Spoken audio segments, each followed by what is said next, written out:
వైఎస్ఆర్సీపీ దారుణంగా ఓడిపోయింది. ఈ దారుణమైన ఓటమికి కారణాలు వెతికే పనిలో ఆ పార్టీ వాళ్ళే పడ్డారు, ఎవరో కాదు. ఎందుకంటే 151 సీట్ల నుంచి 11 సీట్లకు పడిపోయారు. దీని వెనక ఉన్న అంటే ఏ రకమైన స్థాయిలో వ్యవస్థీకృతమైన లోపము, వైఫల్యము ఉంది. ఎందుకు ఈ ఎన్నికలను ఏమాత్రం ఎదుర్కోలేకపోయింది అంటే కనీసం అంటే ప్రతిపక్ష హోదా కూడా ప్రధాన ప్రతిపక్ష హోదా అంటారు. 10% సీట్లు వస్తే మాత్రమే ఇస్తారు అసెంబ్లీలో. అది కూడా దక్కలేని పరిస్థితుల్లో ఎందుకు ఓడిపోయారు? ప్రజలను పట్టించుకొని ప్రజల్లో ఏమాత్రం ఇది లేని ముఖ్యమంత్రులు కూడా ఆయా రాష్ట్రాల్లో కూడా ఈ ఇంతటి దారుణమైన ఓటమి లేదు. అయితే దీంట్లో ప్రధానంగా చెప్పుకోవాల్సింది సోషల్ మీడియా. ఆంధ్రప్రదేశ్ అనేది సోషల్ మీడియాకు ఆంధ్రప్రదేశ్లో మబ్బు అయినా ఉంటుందో లేదో కానీ, లేదంటే మబ్బు ఉన్నా అది నీలం రంగులో ఉంటుందో లేదో కానీ, ఆంధ్రప్రదేశ్ రాష్ట్రం మొత్తం ఆకాశం అంతా సోషల్ మీడియా అనే మేఘాలు కమ్ముకొని ఉంటాయి. సోషల్ మీడియా అత్యంత తీవ్రంగా ప్రభావితం చేస్తుంది. ఎవరైనా సరే ఎవరినైనా కదిలిస్తే ఆంధ్రాలో ఒక సోషల్ మీడియాలో అంటే ఒక కంటెంట్ క్రియేటర్, లేదంటే ఒక మీడియా జర్నలిస్ట్, ఒక అనలిస్ట్ ఏ స్థాయిలో అయితే తడుముకోకుండా మాట్లాడతాడో అలా జనం మాట్లాడే పరిస్థితి కనిపిస్తుంది. దీనంతటికి కారణం వాళ్లకు మీడియా అవేర్నెస్, సోషల్ మీడియా వాడకం. ఈ సోషల్ మీడియా వాడకం ఈ రేంజ్లో ఉంటే మరి వైఎస్ఆర్సీపీ ఎంతవరకు వాడగలిగింది? ఖచ్చితంగా వైఎస్ఆర్సీపీ దారుణంగా విఫలమైంది.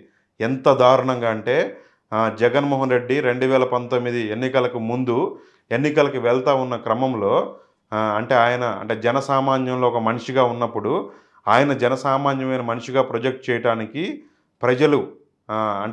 ప్రజలు పూనుకున్న క్రమంలో వచ్చినటువంటి సోషల్ మీడియా హైప్, ఆ ఎమోషనల్ కనెక్టివిటీ ఆయన గారిని ఒక స్థాయికి చేర్చినటువంటి. ఎందుకంటే రాజశేఖర రెడ్డి బిడ్డగా, రాజశేఖర రెడ్డి చనిపోయిన ఒక పథకాల ద్వారా జనంకి లబ్ధి చేసినటువంటి ఒక మహానేత బిడ్డగా ఆయనను జైలుకు పంపించారు, ఆయన్ని ఇబ్బందులకు గురి చేశారు అనేటటువంటి అభిమానం ప్రజల్లో ఉండగా ఆయన కొన్ని 2,000, 2,500, 3,000 కిలోమీటర్ల పాదయాత్ర చేసి ప్రజలను ఆప్యాయంగా పలకరించిన తీరు, వాళ్ళతోటి మమేకమైన తీరు జనం చూసి వాళ్ళంతటి వాళ్ళు సొంతంగా కంటెంట్ క్రియేట్ చేసి సోషల్ మీడియా ద్వారా, సామాజిక మాధ్యమాల ద్వారా ప్రచారం చేస్తే 151 స్థానాలు వచ్చాయి వైఎస్ఆర్సీపీకి. ఖచ్చితంగా గమనించండి, 151 స్థానాలు వచ్చాయి. ఈసారి ఏం జరిగింది? 11 స్థానాలు వచ్చాయి. ఎందుకు జరిగింది? సోషల్ మీడియా ఇన్ఛార్జ్ ఎవరు? సజ్జల భార్గవరెడ్డి. సజ్జల భార్గవరెడ్డి ఏం చేశాడు? దీని నుంచి మీరే ఒక అంచనాకు రండి. ఈసారి ఎన్నికల్లో వాళ్ళు నమ్ముకున్నది 2, 3, 4 సోషల్ మీడియా బ్రాండెడ్ కంపెనీలు నమ్ముకున్నారు. కోట్ల డబ్బులు వాళ్ళకి ఇచ్చారు. కోట్ల రూపాయల సెటిల్మెంట్లు చేశారు. మరి ఒక్కసారైనా కాస్త జ్ఞానము, కాస్త ఇంగితం ఉంటే ఆలోచించొద్దా? మేము అధికారంలోకి వచ్చేటప్పుడు ఈ బ్రాండెడ్ కంపెనీలు ఉన్నాయా, ఈ బ్రాండెడ్ కంపెనీలు మాకెంత సహకరించాయి అనేది చూసుకోవద్దు. ఏమీ లేదు. బ్రాండెడ్ అంటే ఎవరికైతే హంగులు పొంగులు లేదంటే ప్రజల్లో ఇదున్న యాంకర్లు కనిపించారో, ఎక్కడ ఇదైతే ఒక పెద్ద నెట్వర్క్ లాగా కనిపించిందో, ఎందుకంటే వీళ్ళకు కూడా అధికారం వచ్చింది కదా, వీళ్ళు ఇప్పుడు కార్పొరేట్ కదా, కార్పొరేట్ కళ్ళకు కార్పొరేట్ మీడియానే కనిపించింది అన్నట్టు. సోషల్ మీడియాలో గుత్తాధిపత్యం వహించిన కంపెనీలని కనపడితే నిన్ను మోసినటువంటి సాధారణ కార్యకర్తలు కొన్ని వేల అకౌంట్లు ఫేస్బుక్లో, యూట్యూబ్లో, ఇన్స్టాగ్రామ్లో డీయాక్టివ్ అయిపోయాయి. ప్రతిపక్షంలో మిమ్మల్ని గెలిపించడం కోసం ఉన్నటువంటి అకౌంట్లు ఏడాది 2 ఏళ్ల పాటు మీ ప్రభుత్వాన్ని మోయటానికి చూశారు.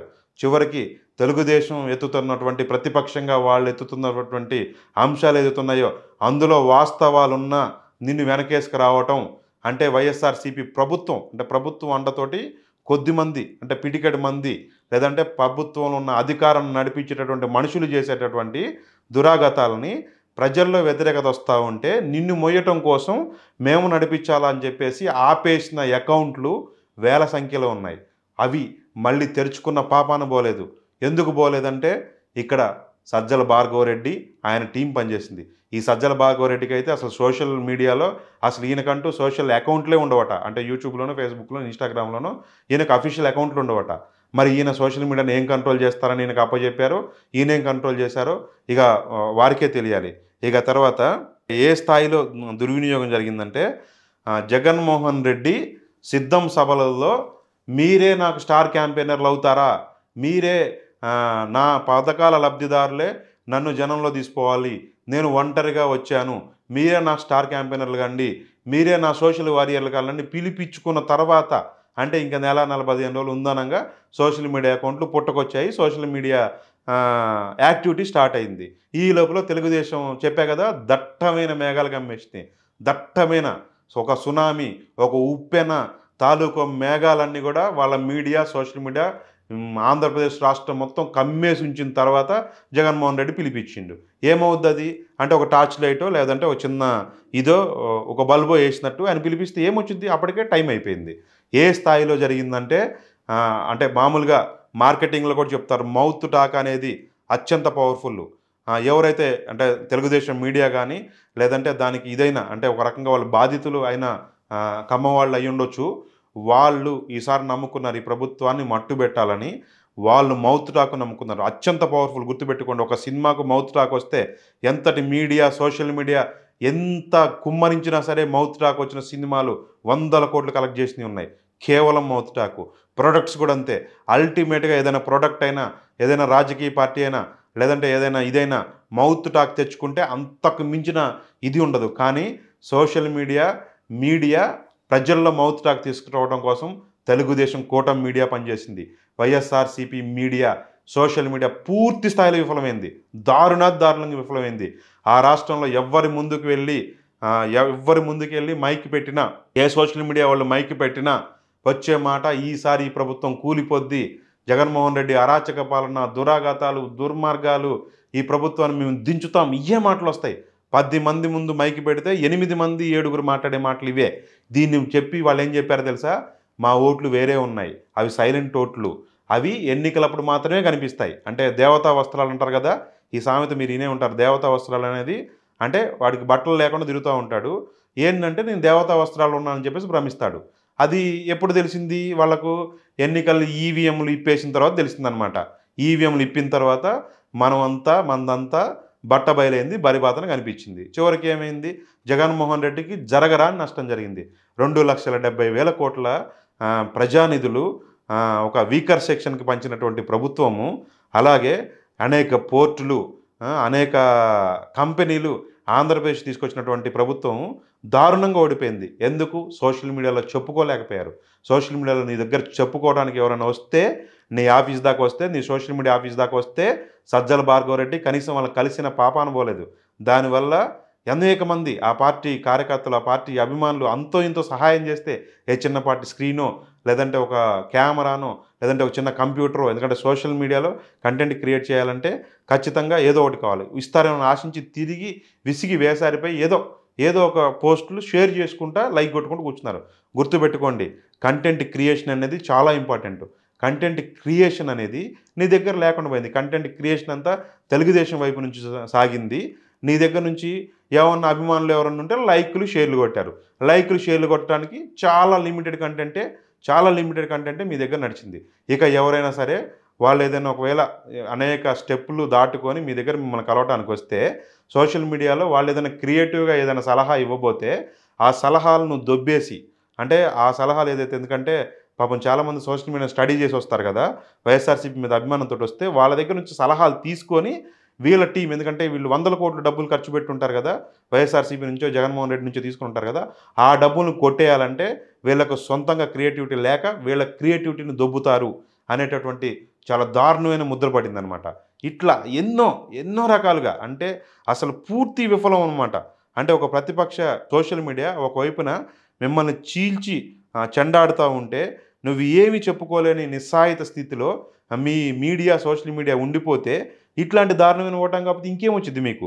ఇక తర్వాత చంద్రబాబు నాయుడు అరెస్టు తర్వాత జాగ్రత్తగా గమనించండి, ఐటీడీపీ అనేది తెలంగాణ రాష్ట్రంలో కేసీఆర్ను ఓడించడం కోసం చాలా యాక్టివ్గా పనిచేసింది.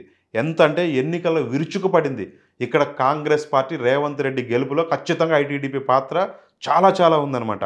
వాళ్ళు ఆ విజయం సాధించినటువంటి ఉత్సాహంలో, ఆ ఊపులో వాళ్ళు ఇక్కడ అనుసరించిన స్ట్రాటజీస్ చూశారు కదా, కేవలం 5 నెలల్లోనే ఆంధ్రప్రదేశ్ ఎలక్షన్ వచ్చింది. ఇక వాళ్ళకి ఇదొక టెస్ట్ మ్యాచ్ ఆడినట్టు అయిపోయిందనమాట. స్వైర విహారం చేసేసింది ఐటీడీపీ సోషల్ మీడియా అయితే. ఈ ఎన్నికల్లో ఒక రకంగా చీల్చి చెండాడింది. జగన్మోహన్ రెడ్డి చేసిన మంచి అంతా కూడా తుడిచిపెట్టుకుపోయింది. జగన్మోహన్ రెడ్డి ప్రభుత్వంలో ఆయనకు తెలుసో, తెలియకో లేదంటే అధికారాన్ని అనుభవిస్తున్న పిడికెడు మంది చేసినటువంటి కార్యక్రమాలో, అక్రమాలో లేదంటే అన్యాయాలో లేకపోతే ఆ ప్రభుత్వంలో ఒకటో, రెండో హత్యలో ఇట్లాంటివి ఏదైతే జరిగితే అవి మాత్రమే హైలైట్ అయ్యాయి. ప్రజల మెదళ్లలో ప్రజల మెదళ్లలో ఎక్కించినటువంటి కార్యక్రమం ఒక మహోధృతంగా సాగింది. ఒక ఉద్యమంలాగా సాగింది. అది ఆ కంటెంట్ విపరీతంగా షేర్ అయిపోయింది.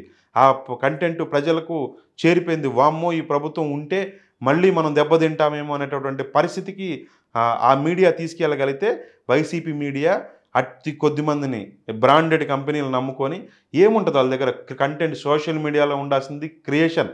సోషల్ మీడియాలో ఉండాల్సింది క్రియేషన్. టీఆర్ఎస్, బీఆర్ఎస్ దగ్గర కూడా డబ్బులు విపరీతంగా ఉన్నాయి. కానీ వాళ్ళు పుట్టించలేని కంటెంటు అతి తక్కువ ఇదితోటి కాంగ్రెస్ వాళ్ళు పుట్టించగలిగారు.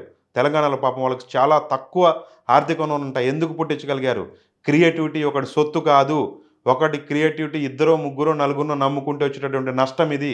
సోషల్ మీడియాలో ఇంత జరిగిన తర్వాత నీకు ప్రభుత్వం ఉన్నప్పుడు నువ్వు కళ్ళు మూసుకుపోయి ప్రవర్తిస్తే ఇప్పుడు నీకోసం ఇప్పుడు తెలుగుదేశం వాళ్ళు కొడుతున్నారు, దెబ్బలు తీస్తున్నారు, మా వాళ్ళని ఇప్పుడు చావగొడుతున్నారు అనే పరిస్థితి వచ్చినప్పుడు ఇప్పుడు నీ కోసం కంటెంట్ క్రియేట్ చేయడానికి ఎవరొస్తారు ఇప్పుడు? ఎందుకొస్తారు? నీ దగ్గర బ్రాండెడ్ కంపెనీలు ఎవరైతే డబ్బులు తీసుకున్న వాళ్ళు ఉన్నారో వాళ్ళు ఇప్పుడు మొహం చాటేస్తారు. ఎందుకంటే అది బ్రాండెడ్ కంపెనీ. ఆ కంపెనీ బ్రాండింగ్ నిలబడాలి. ఆ కంపెనీకి ఎవరికి అధికారంలో ఉంటే వాళ్ళు కావాలి. మళ్ళీ వాళ్ళు వాళ్ళతోటి ఎలా లాబింగ్‌గా వెతుక్కుంటారు. ఖతం నిన్ను ఇక్కడే వదిలేస్తారు. మళ్ళీ ఎవరినైతే నువ్వు డోర్ తెరిచి పిలిచి మాట్లాడలేదో వాళ్ళే మళ్ళీ నీకు దిక్కు. వాళ్ళతోటి ఎట్లా మాట్లాడుకుంటారో, వాళ్ళతోటి ఎలా పని చేసుకుంటారో అనేది మీకే తెలియాలి. ఇట్లాంటి పనులు ఈసారైనా చేయకుండా ఉంటే జగన్మోహన్ రెడ్డి మళ్ళీ ఇంకోసారి అధికారంలోకి వస్తారు.